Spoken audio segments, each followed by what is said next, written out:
అండి నేను బెండకాయ చారు చేస్తా అన్నప్పుడు అరకిలో బెండకాయలు, 3 టమాటాలు, ఒక ఉల్లిగడ్డ, ఒక 4-5 పచ్చిమిర్చి కోసుకున్న, గిన్నె పొయ్యి మీద పెట్టిన, నూనె పెట్టుకున్న, కొంచెం సరిపడా. ఇప్పుడు ఉల్లిగడ్డ ఒక సగం చెంచా అల్లం అండి. అల్లం తారీఖు పెడితే బెండకాయ చారులో మంచిగా ఉంటుంది, అందుకని అలా పెడతాను. కరివేపాకు లేదండి, కరివేపాకు కొత్తిమీర ఇచ్చేట వస్తుంది కానీ కరివేపాకు లేదు, ఇక్కడ దొరకది. మార్కెట్ పోలేము, ఇప్పుడు తెచ్చుకోలేము. ఇప్పుడు బెండకాయ ముక్కలు వేసుకున్న, పసుపు వేసిందండి.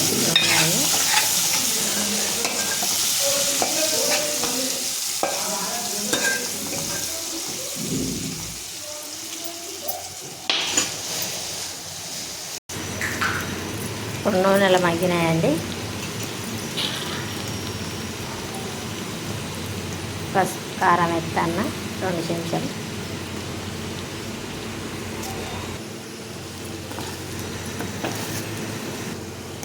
సరిపడ ఉప్పు, టమాటా ముక్కలండి,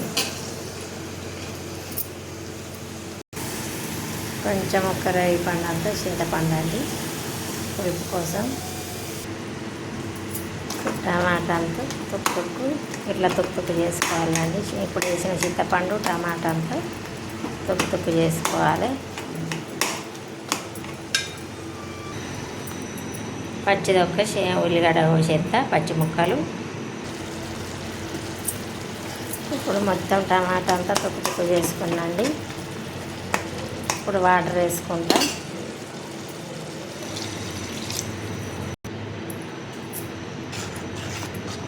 2 గ్లాసుల వాటర్ వేసానండి.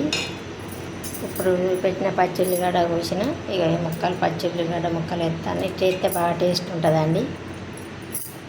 మీరు ఎట్లా చేస్తారో కామెంట్ బాక్స్లో పెట్టండి, నేర్చుకుంటా. నేనైతే ఈ పద్ధతిలో చేస్తా. ఇది మసిలితే ఇప్పుడు వేడి అన్నం మీద చారు పోసుకుంటే పిల్లగాళ్ళు ఎప్పుడన్నా తినబుద్ధి కాదు, అన్నం తినబుద్ధి అయితే లేదమ్మా అంటే ఇట్లా చారు చేసి పోతా, కడుపు నిండా తింటారు. ఇంకొక కరివేపాకు కొత్తిమీర తక్కువ అయిందండి. మీరు ఎట్లా చేస్తారో చెప్తే నేను నేర్చుకుంటా. నా బెండకాయ చారు నచ్చినట్టయితే లైక్ చేయండి, షేర్ చేయండి, సబ్స్క్రైబ్ చేయండి. అట్లా చూసి విడిచిపెట్టకండి, మొత్తం అయిపోయేదాకా చూడండి. చారు ఎట్లా చేసినో చెప్పండి. బాయ్ అండి.